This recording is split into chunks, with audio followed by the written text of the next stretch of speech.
En diciembre de 1952, la ciudad de Londres simplemente desapareció. Quedó sepultada bajo un manto de niebla espesa y tóxica. Y no fue un acto de guerra, fue un desastre medioambiental provocado por nosotros mismos, por el ser humano, que iba a cambiar la historia para siempre. Esta es la crónica de la Gran Niebla de Londres.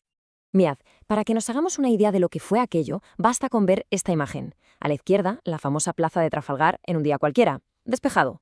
A la derecha, esa misma plaza durante el desastre. La ciudad, y esto es literal, se quedó completamente a ciegas. Y el impacto fue inmediato y fue brutal.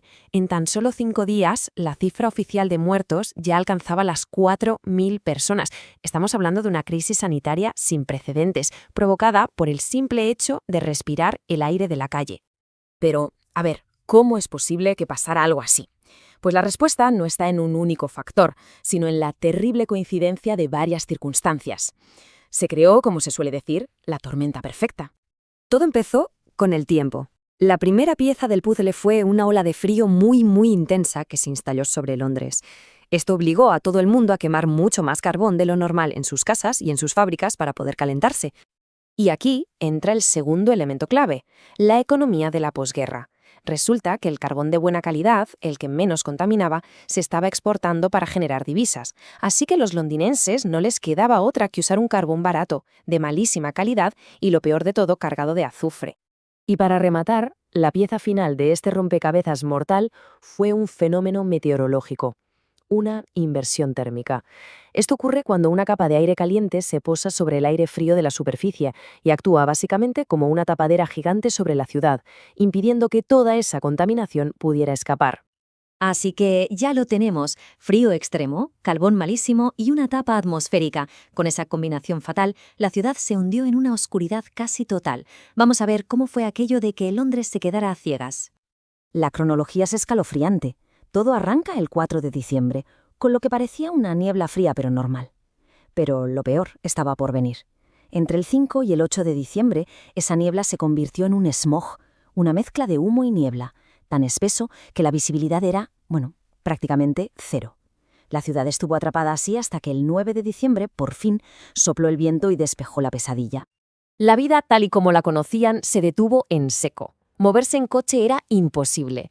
Se tuvieron que cancelar cines, conciertos, todo tipo de eventos. Pero lo más alucinante, y creo que esto lo dice todo, es que el smog no se quedaba en la calle, no, se colaba dentro de los edificios hasta tal punto que la gente que iba al cine no podía ver la pantalla.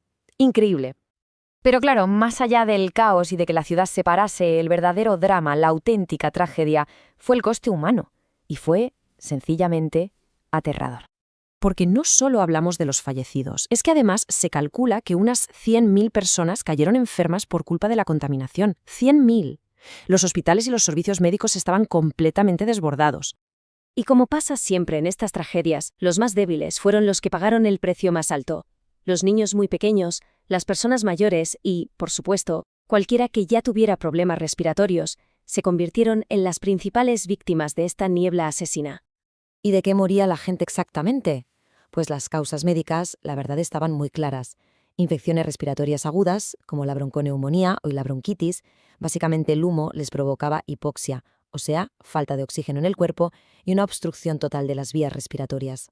Pero aquí la historia se vuelve todavía más trágica.